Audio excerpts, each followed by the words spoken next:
Excellent. We have quorum, so I'll call the meeting to order. Hello, everybody, and apologize for the slight delay in starting. As you know, I'm Tim Murphy, Chair of the Board. Welcome to today's public session of today's virtual meeting, which, given the continuing COVID-19 challenge we're facing, we are holding online as we have since March. I want to begin with land acknowledgement that the virtual meeting today is on the traditional territory of many nations, including the Mississaugas of the Credit, the Anishinaabe, the Chippewa, the Haudenosaunee, and the Wendat peoples, and is now home to many diverse nations, First Nations, Inuit, and Métis peoples. And we also acknowledge that Toronto is covered by Treaty 13 with the Mississaugas of the Credit. We met in camera earlier prior to this, discussed some personnel matters and compensation, some litigation and legal advice issues, and some recommendations. The board resolved in those related to our 2019 pay for performance to make sure that we're totally aligned with the city's approach. And to recognize the challenging times we're in that regard. There are no committee meetings that were held prior today, and so we don't have reports by committee chairs. As some people know, this was originally scheduled for October 30th, but as many will also know, we try not to obviously schedule our meetings to overlap with City Council. And as a result of these circumstances, City Council ran into a third day, so we postponed, so we didn't overlap with the council. I thank the board and the staff and the public for accommodating us in that regard. And so this board meeting reflects the agenda from that day. And there were some matters in the interim adopted through written resolution related to our insurance program, an award of a after-hours maintenance cleaning contract, and a resolution relating to our membership in the owners plan. Today, the CEO, Kevin Marshman, will bring forward for the board's approval a report related to our amended strategic priorities reflecting changes requested by the board on September 25th. An update on our strategies to confront anti-Black racism will also be discussed. And then a report by our Chief Financial Officer, Roseanne Lee, relating to some preliminary views of the impact of COVID-19. And in that regard, I want to speak to the organization's response to COVID-19, which is in its 8th month. For myself, on behalf of the board, I do want to thank all of the employees at TCHC for the exemplary work they're doing to provide essential services and support to our tenants. As you will know, many of our communities are in geographic sectors of Toronto that are among the hardest hit by the virus. And I'm personally proud of how our employees have stepped up to support support tenants who are self-isolating, and to help the agencies that deliver food and other essentials to seniors and vulnerable tenants. And I want to recognize in particular the contributions of staff who work in our buildings.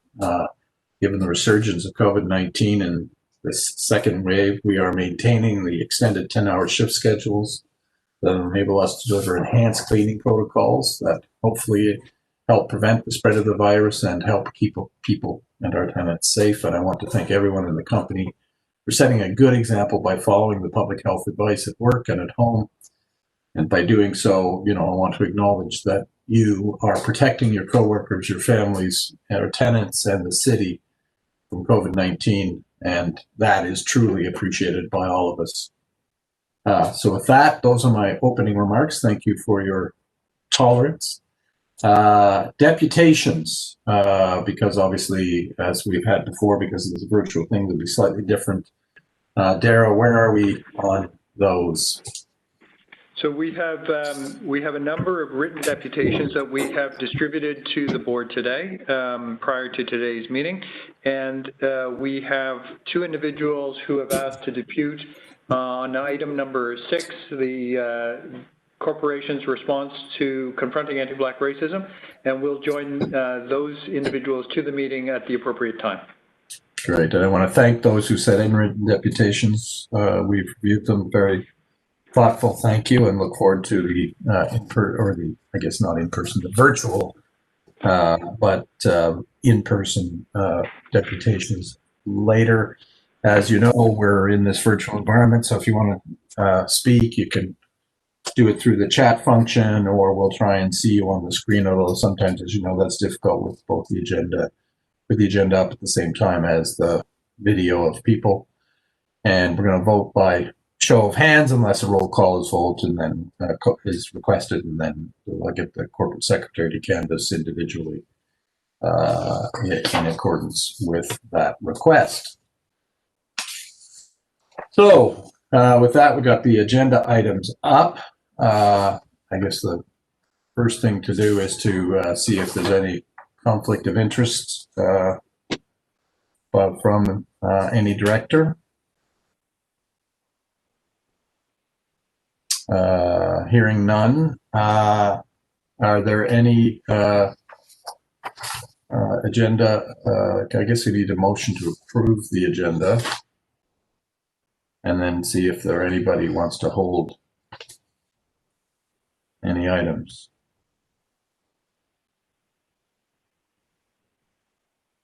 It's not really, there's anything to hold. Everybody okay with the agenda? We need a formal motion for that, Sarah? So we publish the agenda, and what we typically will do is we'll ask for a motion to adopt the items in the consent agenda. We've got that motion ready, and we can put that up. If we can essentially get board members to advise whether they want to hold any matters on the consent agenda, or if they just want to approve the consent agenda. It's just the 2 items, right? That's correct. Yeah, effectively. So if we can have a mover and a seconder for a motion to adopt the consent agenda. I see Ms. Emery and Mr. Kim. Yep, all those in favor? Carried. Thank you. All right. Now we jump through, I guess, to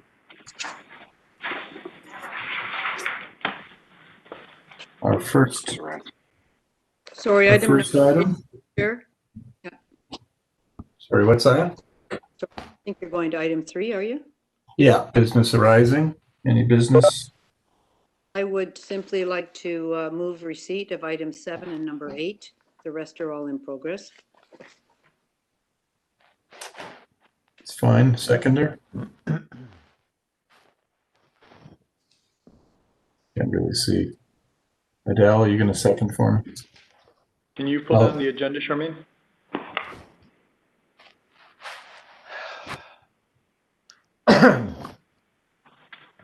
All those in favor? 7 and 8. Yeah. Carried. Thank you. Thanks, Paula. All right. Are we at number 4 now? That's correct. So Kevin, I think this was the item that we were addressing before, and some comments, and you're bringing it back for us. Okay, and so when we presented this to the board at the last meeting, they asked us to consider a number of items to adjust. Certainly, with regard to goal number 6, and in respect of that goal, they asked us specifically to include that we would work expeditiously to bring this to conclusion, and we've included that. You can see on page 35 of your Charmaine, if you can go to the track changes version of this, it's on page 35 of the material. So we've given you both the clean version and the track changes version. You can see under goal 6, where we have made the adjustment. The other recommendations by the board was with regard to goal 1 is by the end of 2021 to be more specific in terms of how much of our 10-year capital plan we would have spent. We've included that. And we've also included, if you can just scroll to the next page just a little bit further, you can see below that we've also included the FCI target that we are tracking to, and also restated that we expect to achieve a 10% FCI by the end of 2026. With regard to goal 2, since I am on there, you can see that we've added, with regard to the culture, one that specifically there was a comment with regard to trust. Just scroll down. Thank you. And you can see that we've included words to talk about trust in the organization, in particular, and inspiring trust in that one. And that was another recommendation by the board. And if we can scroll back over to goal 6, you can see that by specifically with regard to the tenants first and the directives and deliverables from the city, you can see that we will progress on the transition of the seniors housing units and reflecting the guidelines that the city and council adopt. And then further down, if you can scroll on that, down to the next page on that, and we did say that in collaboration with the City of Toronto, we will have purchase agreements for the transfer of the 623 standalone properties. And so that does reflect all the requests from the board in that document. And I will open it up for any questions or a motion to approve as the board directs. Any comments from the board? Tim, it's Paula. Yeah. I'm just thinking of this and looking at this and realizing that anti-Black racism is a very big strategic priority. I think it's reflected in here clearly enough. So I think probably needs to come under.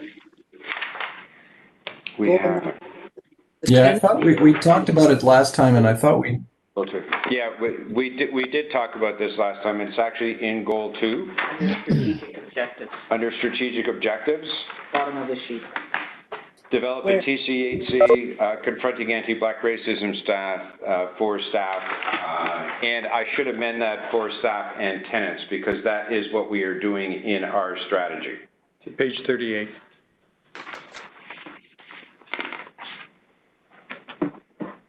Yeah, that's the last. It's also in goal number 1 as well. Yeah. As it relates to tenants. Right next to it. Yeah. Yeah. I just don't think it should be, thank you. I just don't think it should be, I missed the last page. I'm sorry about that, everybody. No, that's okay. I don't think it should be the last thing. Sure. You know what? Well, I appreciate formatting is important. We will put it up as the first item within the strategic objectives for that item. And develop the inclusionary strategy, et cetera. I think those are 2 pretty big ones. That last one, develop TCHC race for staff and tenants, and then diversity inclusion strategy as well, Kevin. I think that would help to move those up on. Yeah, thank you. Be glad to. Thank you for that suggestion, Councillor. Thank you. Any other comments? Okay, can we get a motion to approve? So the motion that we prepared simply attachment 1 as amended, which reflects the changes requested by the board of the September 25th meeting. So I don't get into the detail of the nature of the amendments, but if the board will approve that, we'll make those amendments that the board has asked us to make today. Okay. Paul, I need a mover of that motion.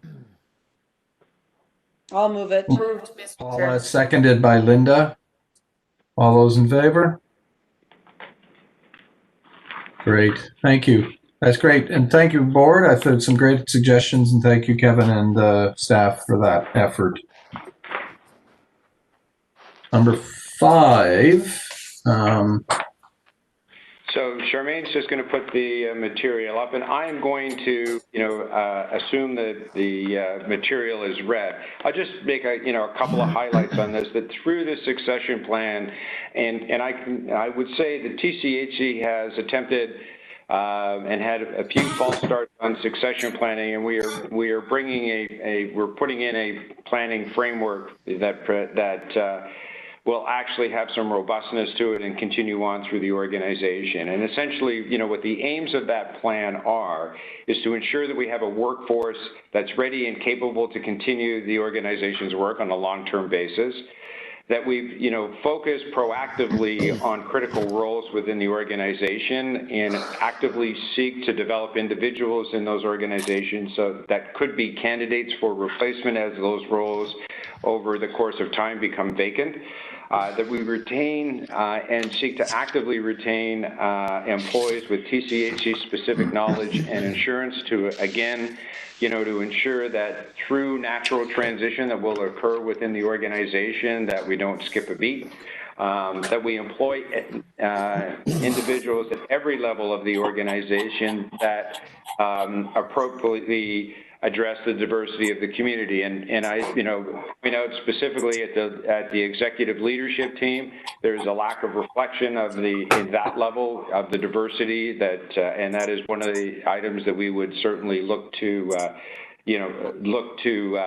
right, if I can call it that. I think the guiding principles that we've had in the development of this plan, it again speaks to the diversity within our tenant community and broadly across the city, that we maintain a focus on developing the workforce. There's been, I think I've mentioned this before, there's been, technical training in the past, but not a lot of leadership development and general management in development within the organization. And so that's part and parcel of what we would seek to identify as we are going through the review and assessment of various employees within the organization. And that, that the process will be fair and equitable and transparent. And I think, as it aligns, with the strategic objectives, it's certainly about identifying potential succession candidates for critical roles. I think that's important. I think you would all agree with that. That when we select candidates who represent the cultural mosaic, and again, this speaks to the diversity that we are seeking to enhance within our various levels. We are overrepresented in the frontline and lower positions in the organization, and at the director level and vice president level, not so much. And that we can actually, position the organization that by 2022, critical positions within the organization, at least we would have a roster of internal candidates that would be for consideration. And that has not always been the approach in the past on that. And I think that is probably, one of the causes that's led to, some of the lack of diversity that might exist within senior levels in the organization. So with that, I will stop there and I will open it up to any questions that directors may have. John? Yeah, through you, Mr. Chair, to CEO. There's no mention in here or acknowledgement that it's still good to look outside the organization. I mean, obviously, this is a plan to cultivate internal talent. Mm-hmm. But we don't set a target as to how many of our, mid and senior team we want as internal. We don't set a target and I don't know if organizations do this, if they set a target as to how often or how much of their mid and senior team should be comprised of people that have come in from outside the organization. Maybe you could just comment on that. I mean, I'm not saying that you should be putting targets outside people, but you also don't want to, I don't think you really necessarily want to have an organization that does not bring in the freshness of outside people. Yeah, so that's a great question, John. Thank you for that. I would tell you that in certainly in my private sector experience, and I know that you appreciate that much of my experience has been in the private sector, there are not targets set for internal. And essentially, I agree with you. I think that good corporate development and the continuation of having a vibrant corporation has a mix of promotion from within and external from without. And there are certainly advantages to both of those. So this is not meant to be exclusionary to bring people in from the outside. It's really meant to ensure that we actually have a candidate pool internally that we consider. Because I think, you know, as we reflect on it, very often we're going to the outside for senior positions, and I think that there's a better mix that we can develop in that going forward. Right. Okay, good. Thank you. You're welcome. Mr. Chair, it's Paula. Yeah. I'm on many Zoom calls and many web calls. There's never, this is the worst for people not muting, for scraping, crinkling. Hey, there's somebody there, just add it again. And if we don't have separate facilities for our staff, we should, because we're going to be virtual for a while. And it's just very hard to focus in these days with the amount of interference that goes on these board calls. There's nothing like it on any other board or committee that I'm on. I just want to say that. So it has to stop. Please be very hardline. Thank you. Any other comments on the succession planning update? Question. I understand from some tenants that there used to be a route for hiring tenants, and that actually was moved, that there's no more, tenants don't know that there is a pathway for them for employment at TCHC, and that's been closed off. Could you please comment on that, Mr. CEO? Yes, to the extent that I'm not aware of that, Councillor Sheila, I don't know if you have any thoughts in terms of the recruitment of tenants, you know, within the organization. So we do recruit tenants for positions. I can bring a summary of that to the Tenant Service Committee. We also are trying to encourage job fairs in communities. It is absolutely the right strategy for us to engage tenants in employment wherever and however we can. We agree with that as staff. Let me pull something together for Tenant Services Committee. Great, thanks, Sheila. Is that anything else, Paul? Are you okay?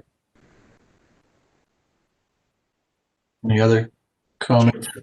Thank you. Yeah, Adele? There's a reference to vacant critical positions. I'm just interested in how many and what those critical positions were that are vacant. So Adele, I apologize, but you broke up very badly on there, and I caught maybe every third or fourth word. Oh, I'm sorry.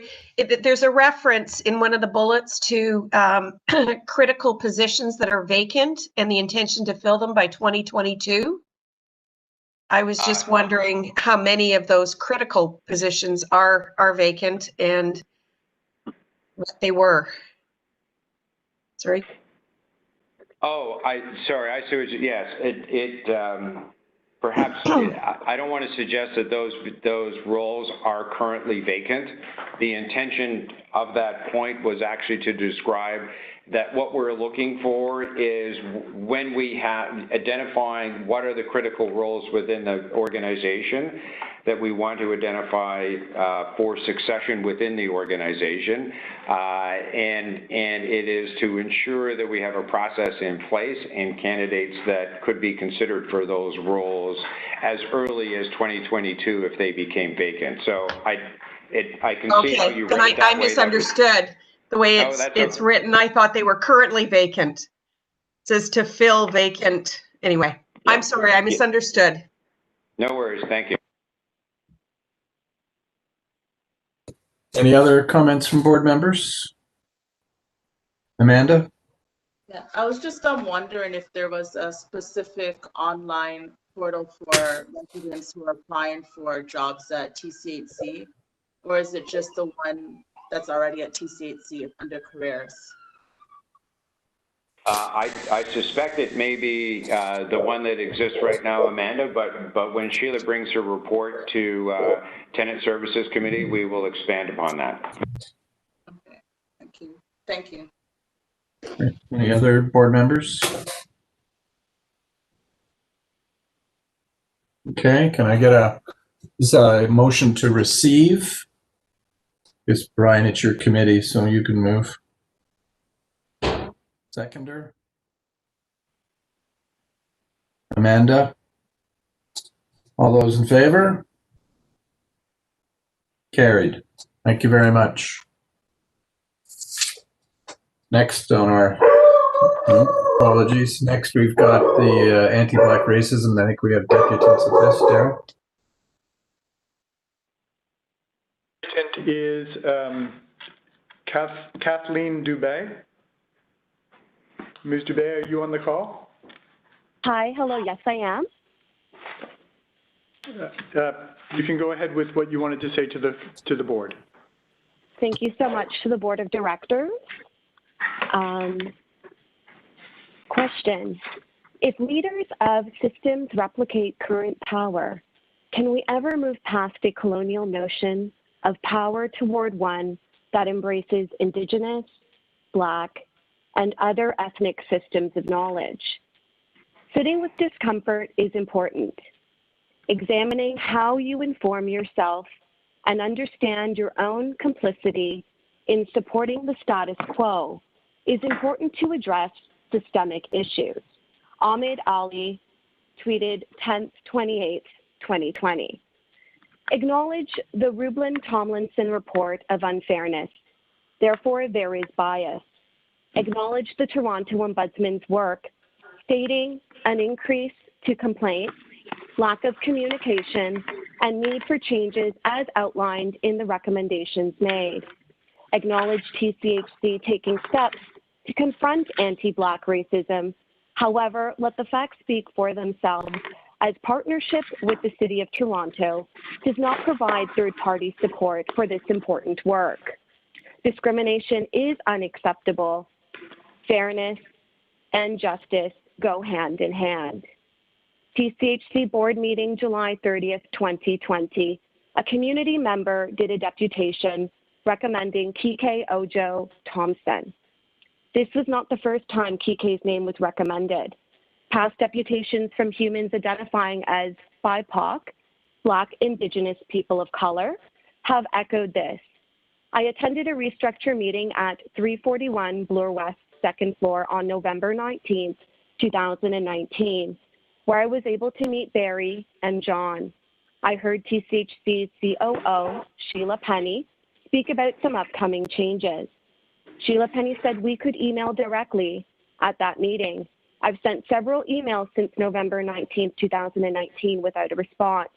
I think it is inappropriate to ask a tenant or tenants to undertake work that has a potential commercial value with an organization without compensation. Acknowledge TCHC is underfunded, as acknowledged with senior living. Thus, going forward, trusting leadership will ensure sound change takes place. Common ground is a set of knowledge that the speaker and listener share, and they think, assume, or otherwise take for granted that they share. Thank you for holding space for this deputation and your continued work in this space. Thank you. Appreciate it. Any questions for the deputant? Kathleen, is it right? Yes, Correct. it's Kathleen Yeah. Dubé. Thank you. Kathleen, thank you. Any questions for Kathleen from the board? No, great. Thank you for that, Kathleen. Appreciate it and appreciate your time. And we also have Susan Gapka, who was deputing to the board on in relation to this matter. Ms. Gapka, are you on the line? Testing, can you hear me? Yes, We we can hear can. How are you? Please proceed. Everlasting words of 2020. Can you hear me? Well, I'm really glad to see I'm supporting this strategy moving forward. I have some concerns, but I think for me, well, it's Trans Day of Remembrance.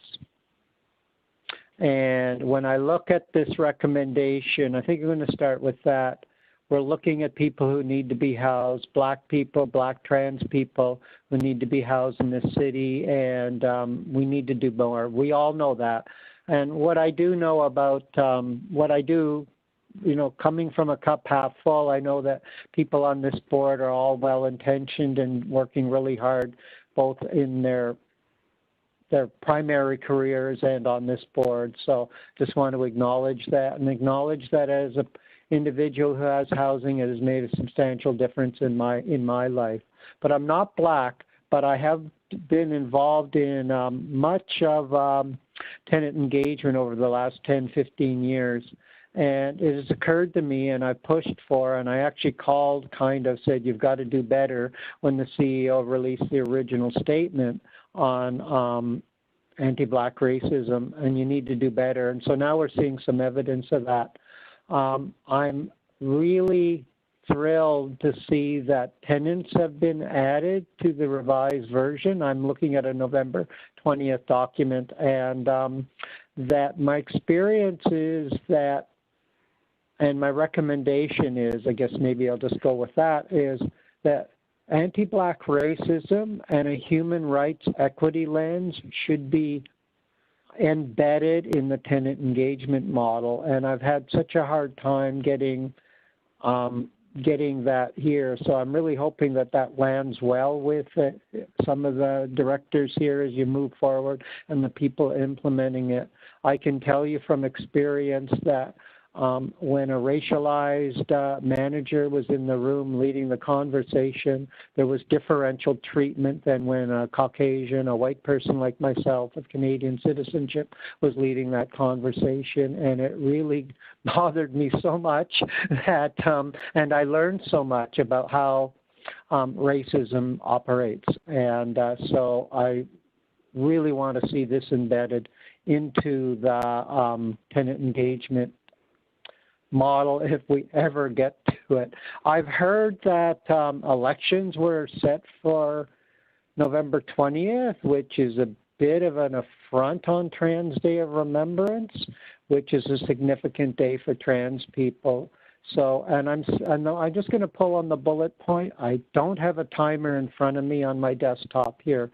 I'm working from 3 different machines. There's a power imbalance here as in the last 8 months. Just I know we're all trying to do the best we can, and your staff is really mindful of connecting someone like myself who wants to depute, but it's hard with this virtual stuff. When I first asked for for anti-racism strategy, I was informed that they did have one, but I looked all around, I couldn't find it. And I see that it's a / human rights unit. And so the equity lens needs to be intersectional, that we understand around sexuality, around gender identity, around disability, around the other disadvantage. My screen just went out, and just all of the different components that put tenants in a marginalized position just even to be in housing if we're at rent geared to income. But on the other hand, so just wanted to really be mindful. I'm taking time out of a day of memorial to talk to you because I felt it was so important to support your anti-Black racism initiative, to speak, say I'm thrilled to see it, and to urge you to have an intersectional analysis and an equity and human rights lens on that moving forward. Great, thank you so much, Susan. Any comments or questions from directors?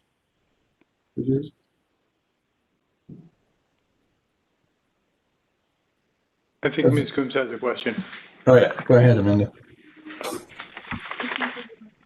Great that you support our anti-Black racism initiative. You mentioned that you had some concerns. I was just wondering, like, what your top concerns were in regards to the strategy development, anti-Black racism strategy development. Did you hear that, Susan? Yes, I think I heard it was about concerns. And I think I raised my concerns just around having a comprehensive human rights strategy and equity strategy. I can accept and appreciate that we're shining a light on anti-Black racism. That's incredibly important under the circumstances, but not to drop other intersections while we're doing that. As I said, it's taken us a long time to get here, and I'm thrilled to see it. But as you move forward, please incorporate.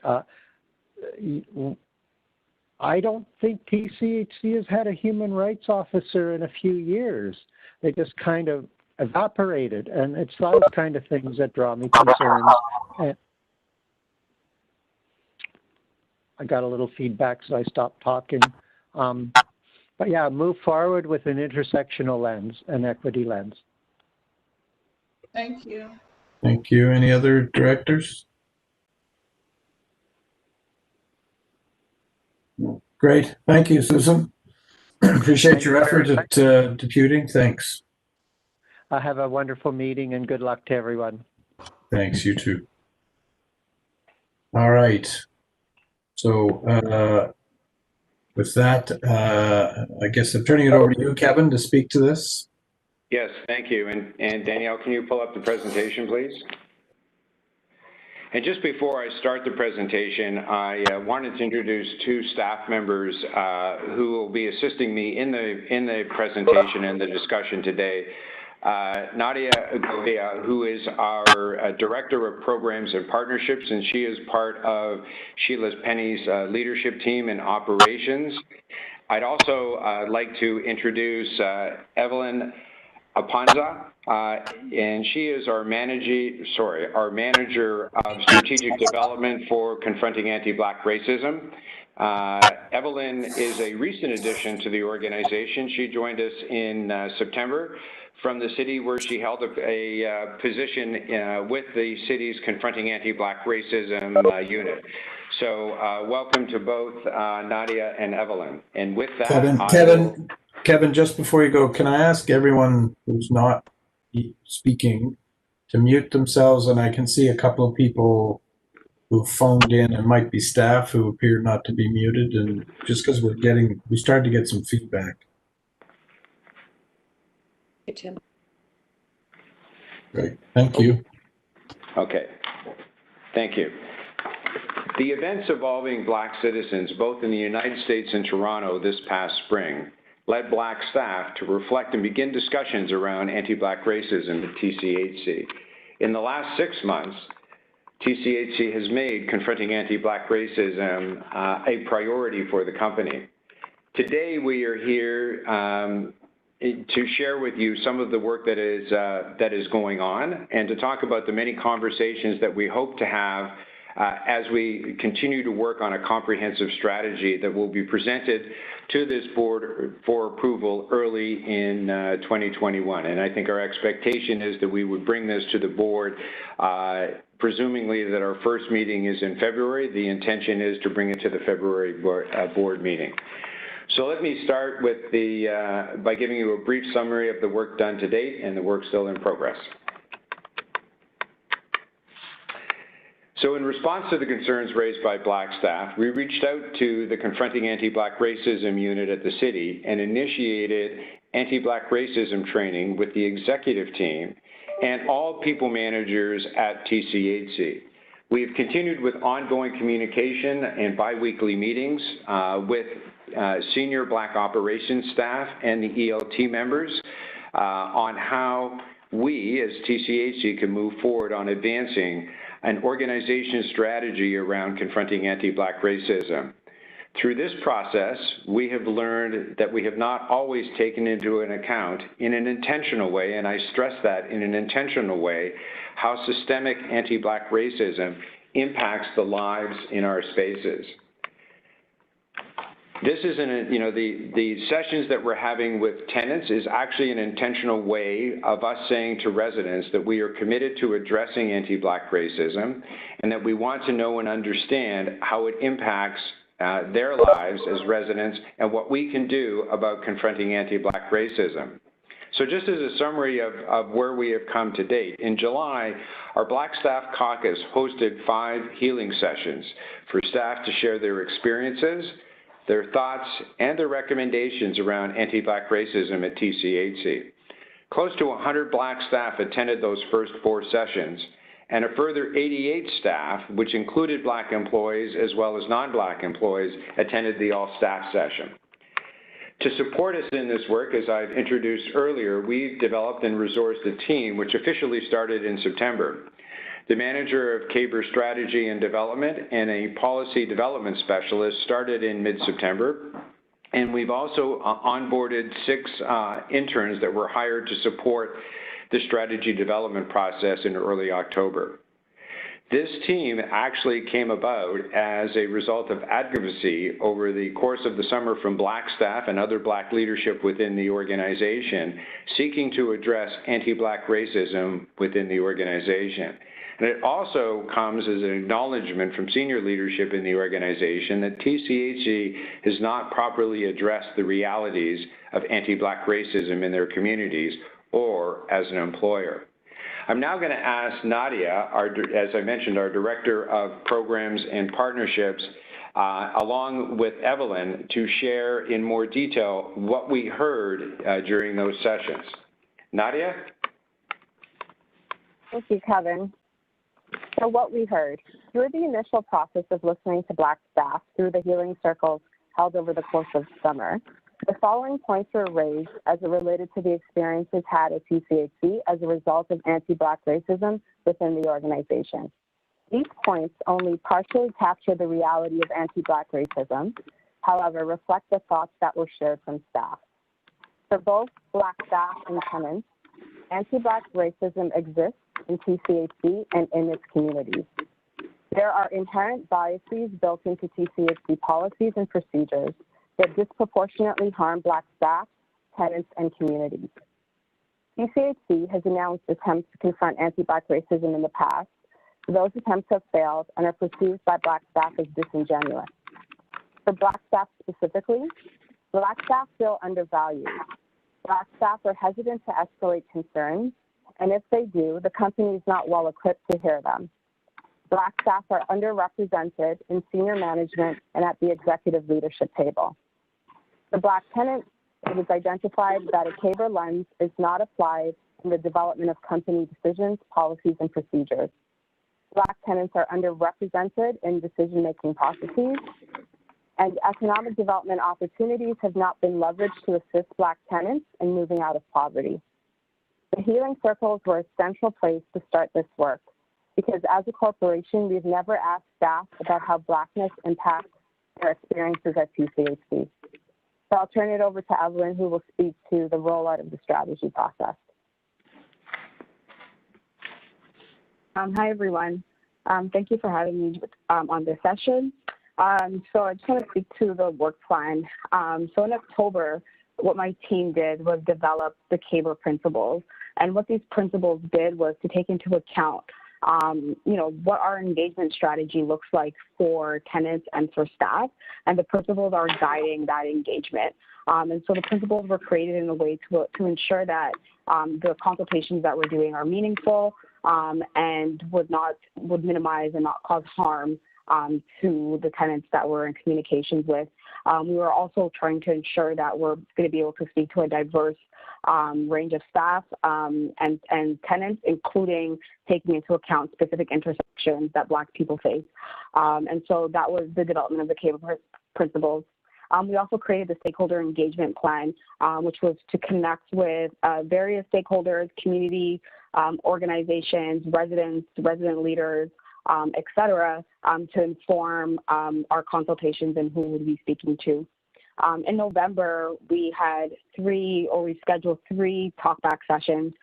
It says town halls there, but they're talkback sessions that allowed for executive leadership including Kevin, to be in communication with residents about the strategy and the development of the Confronting Anti-Black Racism strategy.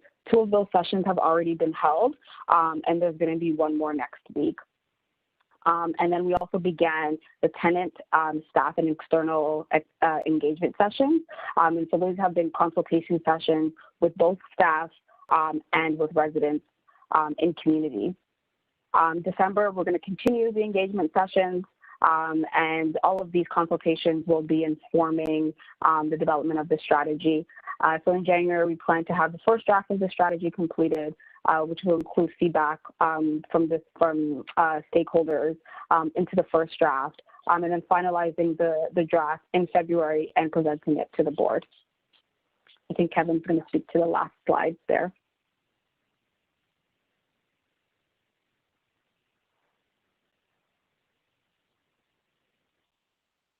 Kevin? No. I have a question while you're waiting for Kevin. Second, why am I not being able There you go. Now we hear you. Oh, okay. Someone must have muted me because I wasn't on mute here in the boardroom.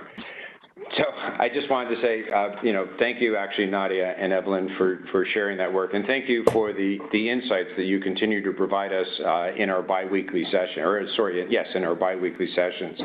I did want to let the board know that we're continuing to work on priority areas that we can implement immediately. And so, as an example, one of the things that we're working on today is rollout of a general training program to all staff within the organization. And we're also, we were in the process of issuing an RFP for the EAP program, and in fact have actually modified, sorry, there's some background noise if folks can just mute their phones.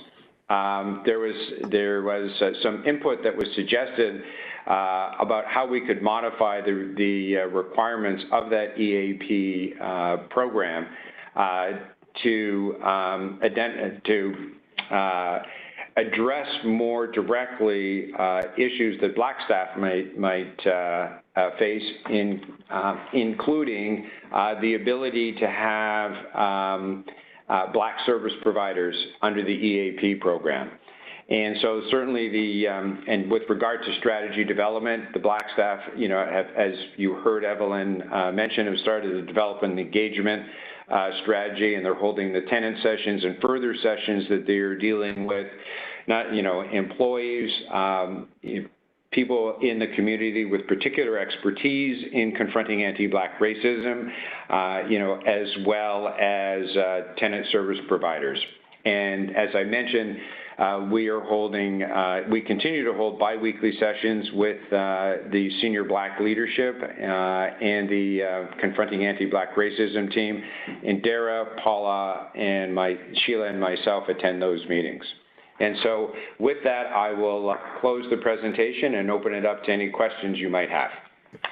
So I have Amanda who had put her hand up, and then John. Hi, Kevin. I was wondering if the tenant town halls, were they held in all the communities? Yes, we actually set up 3 town hall meetings, one in the central, one in the east, and the next one will actually, the one that's yet to occur will be in the west. So we target tenants in those areas, but we have not excluded tenants from other areas in terms of attending those meetings. And we've also allowed tenants to, which some have, attend multiple meetings. So we had tenants in the second meeting that also attended the first meeting as well. Okay, and how is that information going out to the tenants? Is it being mailed to them through a newsletter? How are they finding out about the town hall meetings? Nadia, do you want to take that question on? So we work through our traditional tenant engagement channels. So going through the community service coordinators, the tenant engagement community service coordinators. Some feedback there. We also worked with community animators, so some tenants that have been identified as community leaders in the Black community that Evelyn and her team have reached out to directly. and we've sent it to service providers. I think we've also tweeted it. We put it on LinkedIn and through our social networks. And we've sent posters through the interns into specific buildings that we identified as target buildings. Okay, thank you. John, I think you were next. Yeah, in regard to staff, I think it seems that you had pretty good participation, but how many TCHC employees identify themselves as Black?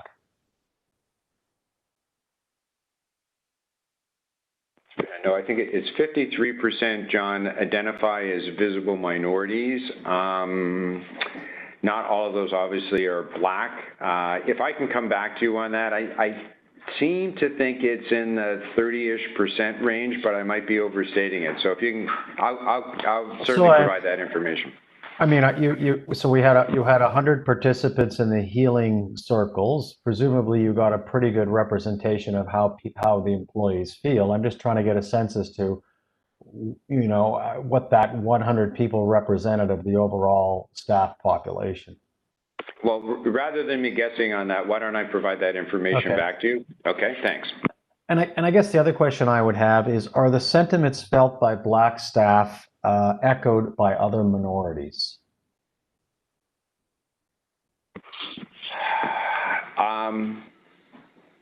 Because if this is a systemic problem that affects Black people on the organization, it may very well affect other minorities as well. And so then the fix, if you will, has to be broader based.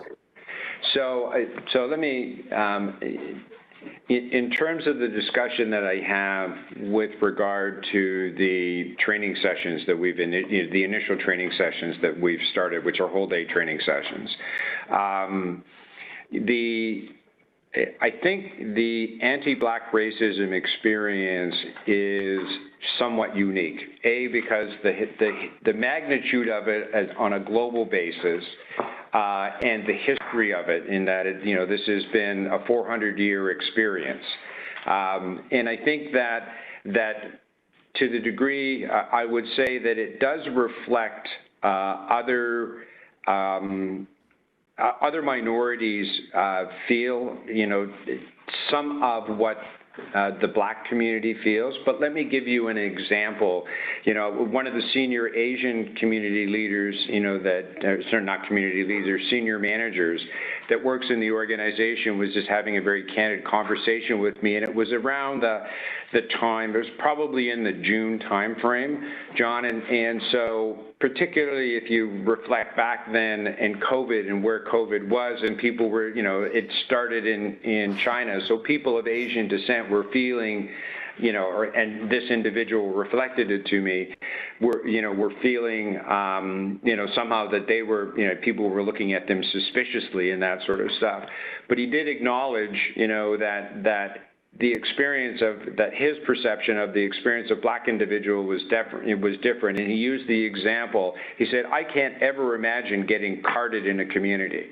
If I'm driving through Rosedale or Forest Hill, no police officer is going to, pull me over. No resident within that community is going to look at me suspiciously and ask me what am I doing there, as if I have no right to be there. And certainly that Blacks actually have that experience. In fact, that's why carding was stopped in Toronto, as a result of that. So that's where I think it is. There is some broadening of it, but there are some very specific things that seem to be unique to the Black experience. Okay, I had Linda next. Can I make a suggestion? I think it would be really wise for the board to actually engage in some anti-Black, anti-Indigenous training. I've been doing a lot of this within my own organization, and I think we need to actually raise the bar in terms of our understanding, and to be effective. I'm really glad to see that. It's amazing actually to see what progress has been made. This is the other pandemic that's happening right now, and it's the opportunity. And to hear Kevin, you speak freely about this. We've been, if Debbie was on the line, she would say this has been something that we've been talking about for a number of years. But I think it would actually be really good to have some specific training and requirements for all of the board members. it has humbled me in terms of what I don't know. And the allyship work that I need to do, and the listening that I need to do to understand the complexity of these issues. Thank you, Linda. And I would echo that. I think there is, certainly for me, I found it, and it was actually Evelyn that led the session for the executive leadership team. There were great insights, some quite uncomfortable conversations, as we went through that. And I see that there's great value, particularly, given our tenant population and the communities that we serve, that we share that training with the board as well. I would support that. Uba? That too. I think that's a great I idea. agree with Linda. I really agree. I think that's going to be a great idea. Thank you so much, Kevin, for doing this work now for a while. And I'm so happy to see now we're implementing this, as well as we are opening again the Human Rights Office again. And ever since we start the anti-Black racism trainings and workshops and sessions, do you notice any significant, positive change in terms of how the especially Black caucus and the Black staff feels that that finally their voices are heard now? Do they say that? Do they like? Yeah, so I'm going to ask Evelyn and Nadia to weigh in on this, but I'll start it off initially. I've got some anecdotal information that seems to be positive in that regard. I would also say one doesn't correct 400 years worth of activity in 4 months or 6 months or through a single training session. And it would be remiss of me not to say to the board that, this is early days and we are making a start on it, but there is a significant and expansive road ahead of us in front of this. And with that, Nadia and Evelyn, if you want to add anything in particular, I will turn it over to you. Oh, in terms of myself as a staff, I think it was an immediate shift in terms of the tone of the conversation.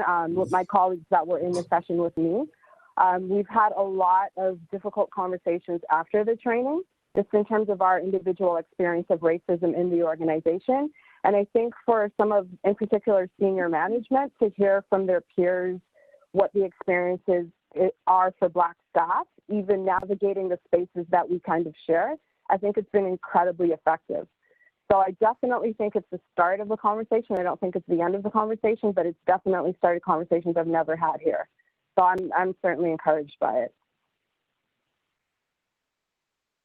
I can jump in and share that what I've noticed, and being new to the organization, I've noticed that not just Black staff feel like their voices are being heard, but other teams have reached out to me to ask for support around applying an anti-Black racism lens and those kinds of things. And so we're doing sessions with Black staff, and they have expressed that the creation of the team and the unit and a space to directly confront anti-Black racism has been very meaningful to them. And they do feel like it's a safe space to discuss their experiences, specifically around anti-Black racism. And so that has been really meaningful. And then the other side of it is like me noticing other teams reaching out, me not having reached out to them, but them reaching out to our team to get support around their thinking and their initiatives around anti-Black racism. And I think that came out from being in the trainings and then wanting to continue that conversation. And I've noticed that to the point where, I've just noticed a lot more of my time being put into talking to other teams around supporting them, around confronting anti-Black racism. Great. Any other directors? Amanda? Kim, Hang on, Paula. I'll go Amanda, then Paula. I'd just like to echo what Uba said and just thank the CEO, Kevin, and Evelyn, and Nadia for the work that they've put in regards to the Anti-Black Racism Initiative. And also, I'd like to thank Kevin for mentioning, certainly the experiences surrounding Black people and the anti-Black racism, they are unique. And we can also look into like the factors of the historical enslavement and colonization as well. So just thank you for like bringing that to the forefront and mentioning that most of our experiences are unique. Thank you. Tim, I just have one follow. No, yeah, hang on, John. I got Paula, then John. Okay. Okay, thank you. Thank you very much, and thanks for this report. It's great that you got on this so quickly.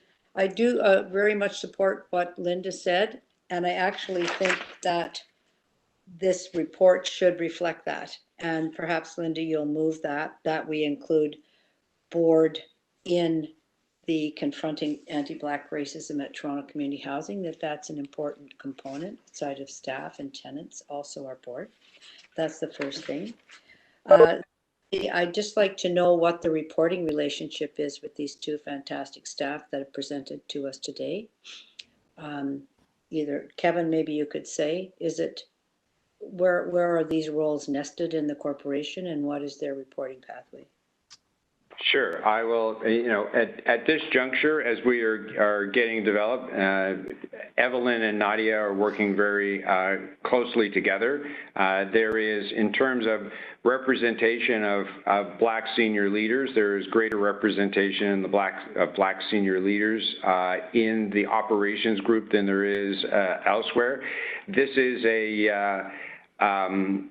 and this is a role that I get engaged with, on a very, very regular basis. And I think, ultimately, as one of the recommendations that will come out of this framework, Councillor, will be the reporting relationship of this unit on a go-forward basis. And I would expect, that it will, one of the options that we've discussed quite candidly is that this role and this work report to the chief executive officer.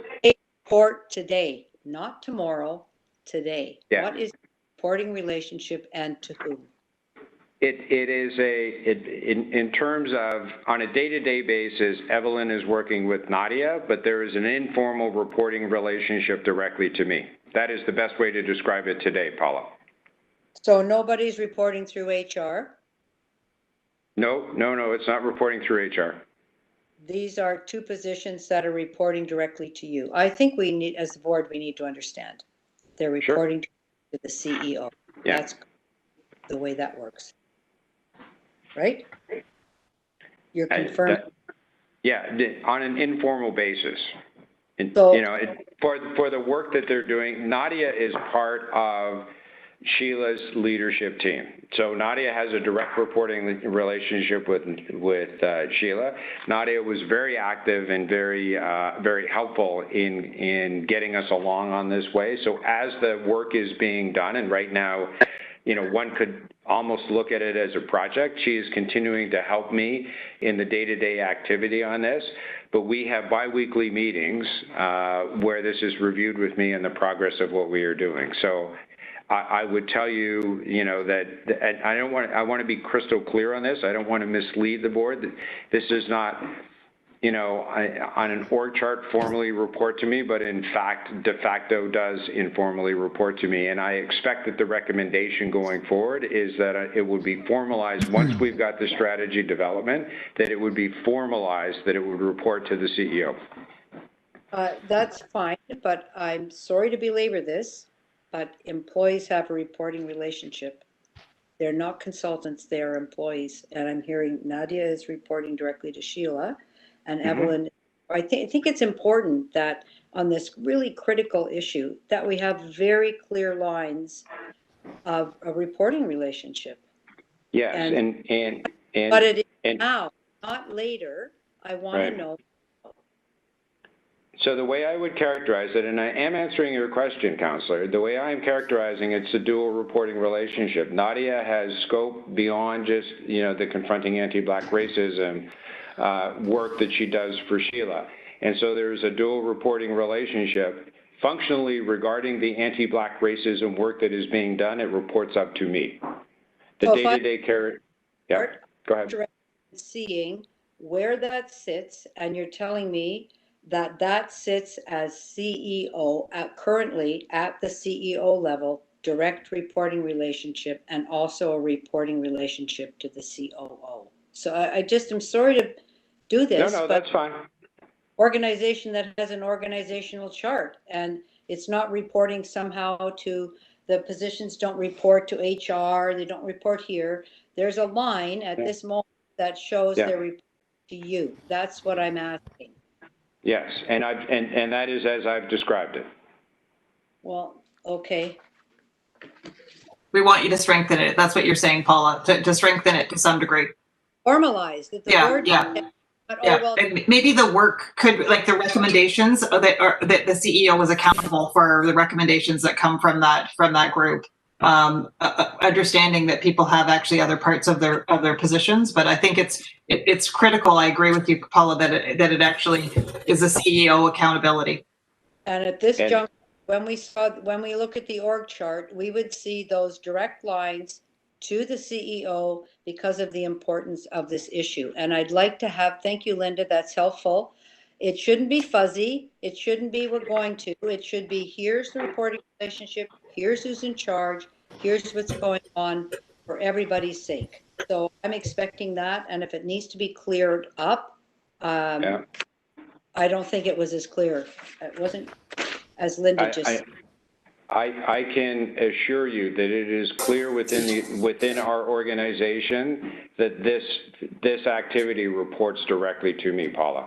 And I'd like to, unfortunately, Kevin, after 5 minutes, it was unclear. So Linda had to be very clear about the board's expectation around these positions and their reporting relationship in the corporation. So that's number one. Number 3 in my list has to do with the CSU, which I know that there are issues, potential issues, possible issues, and long-standing issues with policing and the Black community. And we have our own kind of mini police force. I'm sure we're going to be discussing that at some point. And unfortunately, Debbie isn't here today. I don't think she's on the call. Is she here? No. No.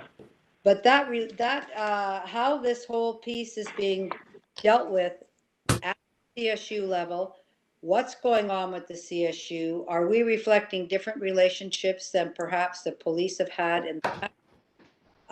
Those issues, which are very big issues in the Black community, I don't want to go into them right now, but I would like to have that added in to the scope of work of our 2 great staff dealing with this. So I need to move a motion, Mr. Chair, for that, because that will come back through the CEO because they're reporting that. How would you like to do that?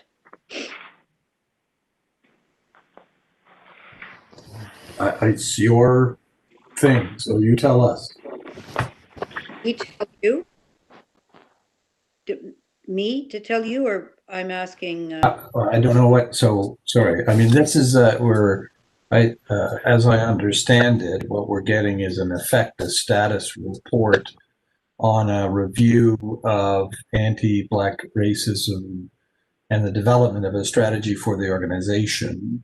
It's an in-process report, not a final report. So what I'm hearing is a number of ideas for things the organization can do more of, including the board. My only caution, I guess, is I think we can flag things for that report to come back, as you and have done. Not sure we need a motion right today because we don't have a complete recommendation and strategy before us. We've got one in process, which I view as a check-in. And I think the organization is hearing from the board as to additional priorities that they want to make sure that strategy responds to.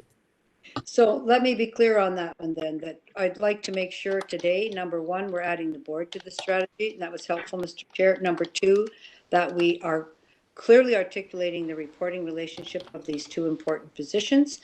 And number 3, that we add the CSU as a discrete division in which we're looking for a separated out report. Those will be my 3 observations and requests here. Okay, and thank you for that. Oh, sorry, I'm unmuted. Thank you for that, Councillor Fletcher, and we will include that. Thank you. Thank you. Any other comment? I know there was some, John, yeah. Yep. So, Kevin. Tim, I'd like to go as well.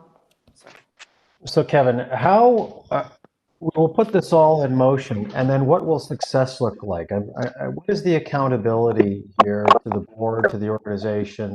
How will we know if these actions are working? Is there a Hey, plan? Paula, can you put yourself on mute? Yes, sorry about that. I just enjoyed flagging that. Yeah, sorry, I didn't pick up on that. Yeah, is there a plan? I mean, there should be a plan, I think, to conduct regular employee surveys. So not only to find out if the anti-Black racism strategy is working and the measures that we are taking to will in fact make those employees feel more valued, but I'd also like to know if these sentiments of not being valued are held by other minorities. And I think in order to really, have a complete picture of how the organization feels, and if we're, being equitable to all employees, there should be some way of taking the pulse of the organization that includes everyone. And so the first question is, how will we know when this strategy is working, if it's actually having an effect, and if it's improving the lives of our employees within the organization? And then second of all, I mean, I think we need to, that it's more of a comment than anything, because I don't know that we have anything. How we need to take the pulse of the whole organization. So let me answer the second question first. I mean, we do employee surveys every couple of years where we survey the entire staff, John, and certainly I think what will come out of this is that the expansion of that, either to be included in that survey or a specific survey in and of itself that touches on those particular points that you just raised. So that would be in terms of the continuing basis.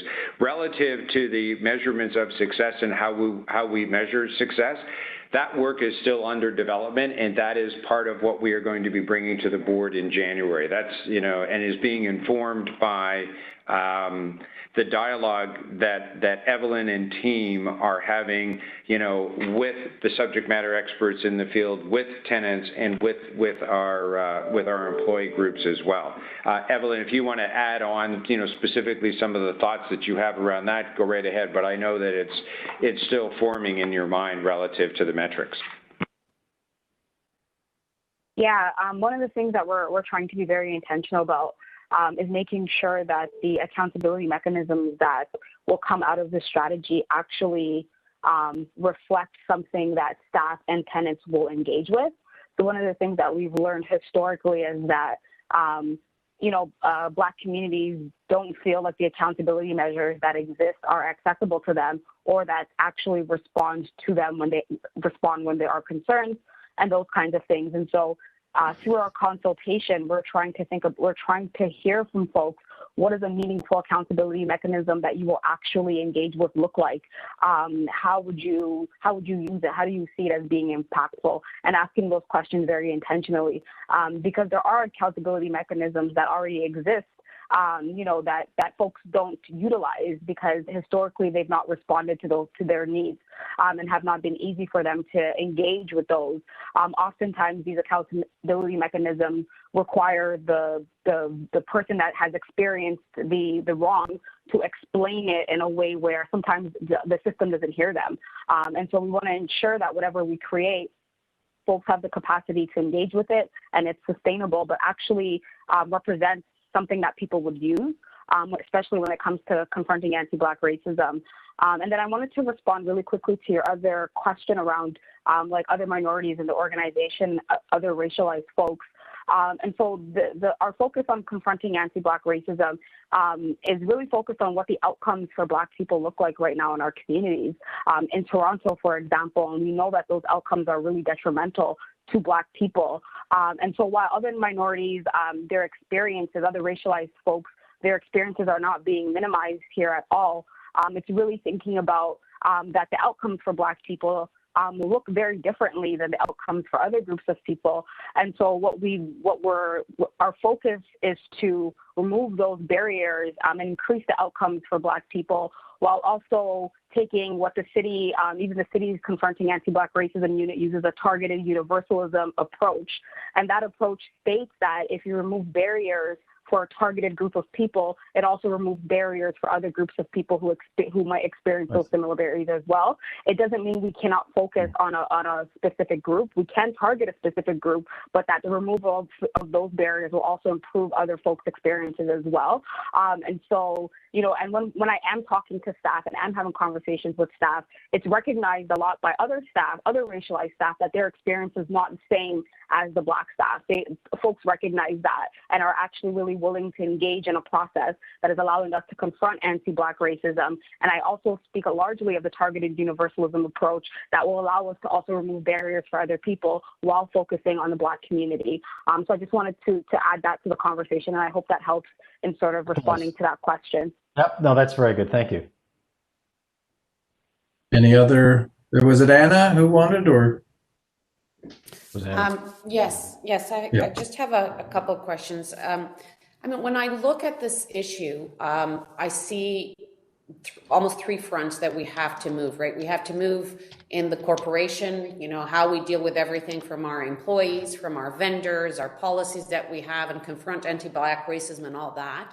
Then it's all the policies on how we deal with our tenants. That's another bucket. And then the third bucket, and I know this has been a ton of work, and by the way, congratulations and thank you for doing incredible work.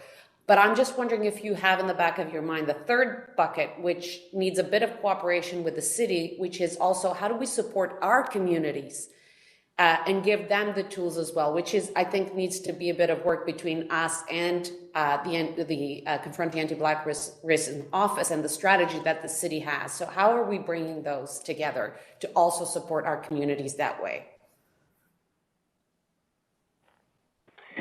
Evelyn, why don't you and I have had lots of discussion on this. Why don't you, let's start with that last question, from the counselor, that last point, and if you want to speak to that, it'd be great. Sure. I'm sorry, when you say our communities, do you mean like all of Toronto in relation to this issue? No, our TCHC communities and how we need to empower them to also fight. I mean, there's the way that we interact with them, and then what support can we give them so that we can also fight the way that other institutions also deal with our communities, and how we can support our communities to fight anti-Black racism, which needs to go hand in hand with the strategy that is being developed by the city. Yeah, thank you. So how I've been thinking about it, and even having conversations, because we have started having conversations with community, people really want the language to be able to advocate for themselves, and are really looking to us to provide them that support. One of the suggestions that actually have come from two of the community consultation sessions we've already had is for tenants to be able to have anti-Black racism training as well, specifically in relation to giving them the language to be able to advocate for themselves, and to speak back to systems that have historically oppressed them. And so that's a recommendation that one of the solutions that tenants have raised on two different occasions already. And so that's something I think we have to take very seriously, that tenants are wanting this kind of training and this kind of education. And so I think that's one piece. And I think the other piece is that the strategy really, and the recommendations really do have to speak to the other systems that exist, because as how I've been sort of seeing it is, as a social housing provider, you have the ability to impact so many other areas in tenants' lives, in residents' lives. And so if we can really think about what does that mean to equip them with tools and resources and language, even around the policies, right? I think you asked that question around policy. And, folks oftentimes are not seeing how they can use language around anti-Black racism to speak to their experiences around how policies impact them differently, right? And if we're able to do that work and making those connections for residents, I think it would be very meaningful. And we've heard from residents that that's really important. The other thing that I'm thinking about is this work can't only be seen as work for Black residents in terms of confronting anti-Black racism. Black and non-Black residents and staff, we all have to see it as our work in order for us to make any real sustainable progress and change around this. And so it's really important for folks to see that they can enter the conversation in a meaningful way, that it's not just work for Black people to do, but or to confront, but it's something that we all have to be competent in and be able to do that. And I think that we can accomplish that through some of the recommendations that are coming out from the tenant engagement sessions. I think the person that deputed today, as he was saying, that he's not Black, but he sees a space for him in this conversation. And I've seen that from folks who are not racial, who are not Black, and their interest and investment in this conversation. And so I don't know if that really speaks to your question. It's not very concrete yet, but I do hear the sentiment from residents and from staff in terms of what they would like to see around resources and tools and training around this piece. Okay, and are you working with the city on that? Are you working with the Mr. Morgan here at the city and the office here at the city in this strategy? So I had a couple of conversations with Anthony and Imara and the rest of the team. I came from the unit, so I'm fairly close with them. So we're having conversations, both informal and formal, around, what does a partnership, a meaningful partnership, look like. Also been connecting with other city folks who are focusing on seniors housing, for example, and thinking very specifically around what does a strategy look like for Black seniors who are in TCHC spaces and all of those pieces. So the city, I have been having conversations with folks at the city, probably because I already have those relationships that exist. But I think that once the strategy continues to unfold, we'll probably have a more formalized relationship. Great, thank you. Mr. Chair, I just want to emphasize, because I had questions around this, but Councillor Fletcher asked those questions around the CSU. I would like to understand what kind of training they're receiving in this area and how they're included in this plan. So I'm looking forward to receiving an update from staff once that's developed. Okay, thank you. Any other questions, comments? Uba? I just want to echo what Deputy Mayor said and Ms. Fletcher. I was wondering the same thing. I was questioning myself the same thing. The CSUs, are they getting the training, the anti-Black racism training? So the CSU people leaders, yes, that is correct. We have not rolled out the training to all staff. That is work that is currently underway and will be rolled out. Thank you. Okay, any other? Linda? Just really briefly, I think it's imperative that the board actually have training as we actually are receiving these reports, because with all due respect, we actually are not positioned to be able to actually adequately support the recommendations without actually checking our own biases, and it's a learning journey, I've learned. So I would just actually reinforce that if this is a key priority for the CEO and a key priority for the organization, it has to be a key priority for the board. Otherwise, we're not doing our job. And I think that we have to actually make this a priority as we go forward.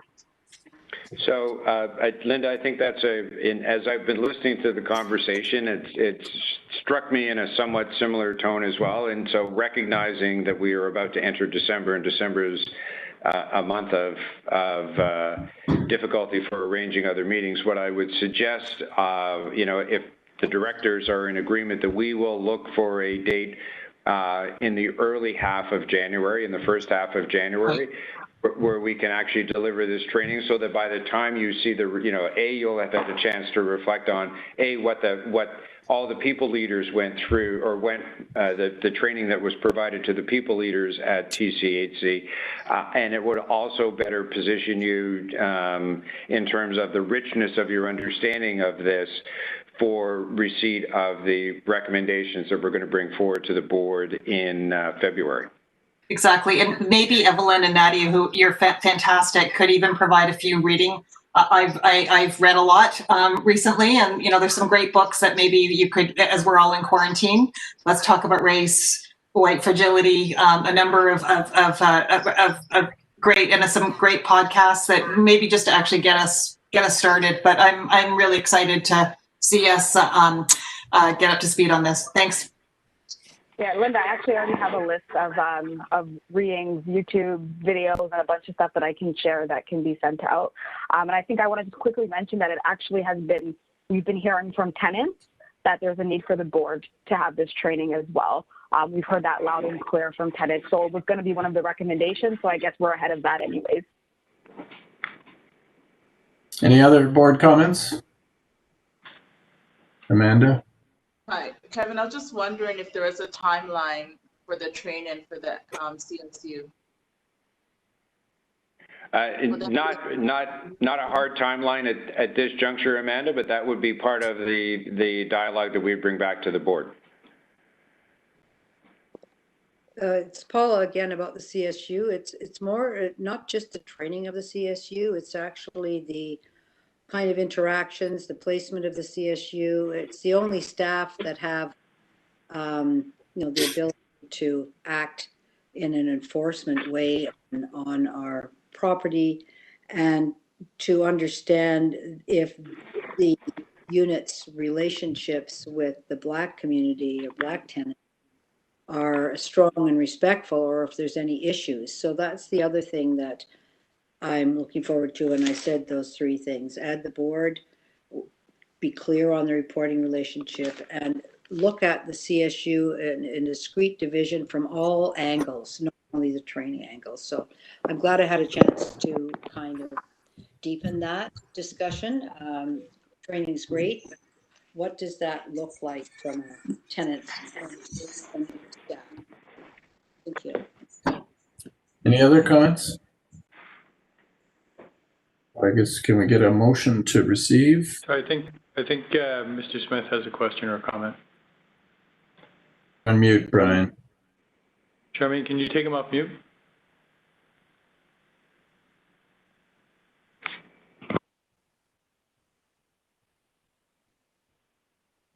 There you go, Brian. No. Can't hear you, Brian.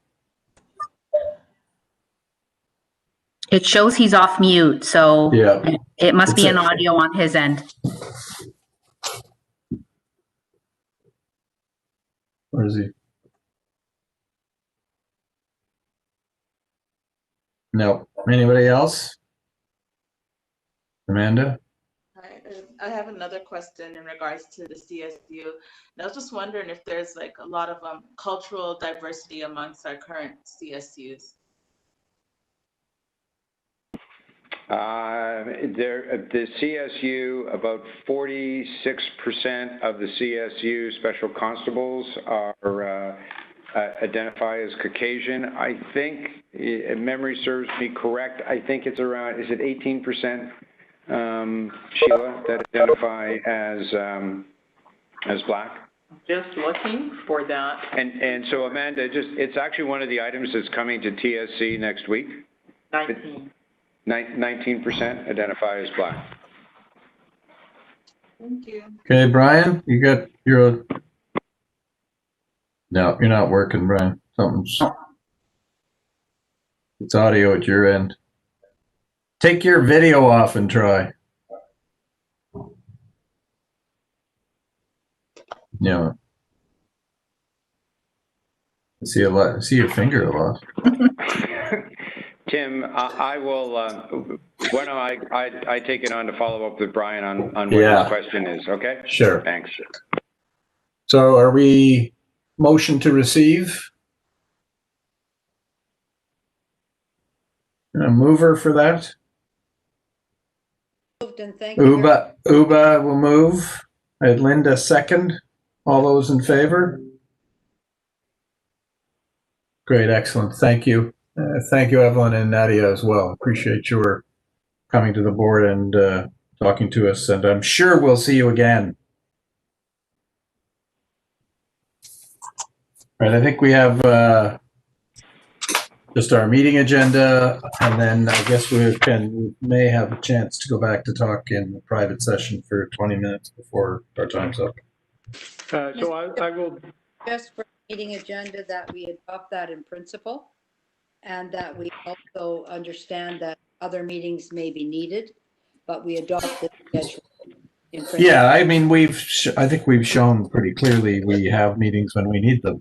Yeah. So I'm not sure so I think we can adopt the schedule and know that stuff comes up, we adapt. Good. So moved. Move seconder. Adele, all those in favor? The financial update. Yeah, what about where did the financial update go? There it is, number 8, I guess, right? So I guess I'm in the board's hands because we have about, I guess, 25 minutes or so. And we did want to go back to our in-camera session and but we also, we've been having budget sessions, which include some of this. Yeah, I was going to say this material is, in the schedule. This is the same material that we would have reviewed in the budget sessions, on this. And again, part of this is timing because originally we had this meeting earlier, but I don't think this is anything that and I think virtually most of the vast majority of board meetings board members have already seen this. Yeah, that was my sense too. So can we? I just have questions, very quick. Income from our leasing, that's obviously going to be less. Obviously, we're giving our renters a break, or we're involved fully in all the programs from the feds. That's a question. We have a number of.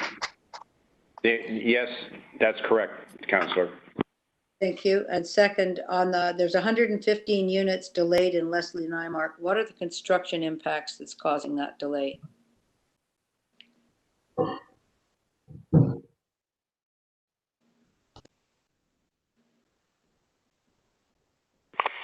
Vincent, are you on the call that can speak to that specifically? I don't have that readily at my fingertips, Councillor. Thank you. Yep, so the units at Leslie Nymark were delayed starting in 2018 with some planning-related challenges with subdivision, RSC requirements, and they just haven't been able to catch up. And so that's what's pushing the delay. It's just a carryover of a previous delay that happened starting 2 years ago. And just remind me how many new affordable units are at that site outside of the RGI replacement in the condos, please? So at Leslie Nymark, just because of the density and the challenges in obtaining the planning approvals there, we actually can't replace all the RGI units on site. So there are no net new affordable rental, and 6 of the RGI replacement units are actually being rebuilt in a community nearby at Allenbury Gardens. Thank you. Thanks, Vincent. Okay, so I guess we'll need a motion to adjourn and then we'll reassemble. We received report, motion to this report. I wasn't planning on it, but because I think most people have seen this in the context of the budget process. I get it, but it's on the agenda, so I think we should just move to receive. I'm happy to do that. I can support that. I don't think it matters, but sure. Well, I do, so indulge me.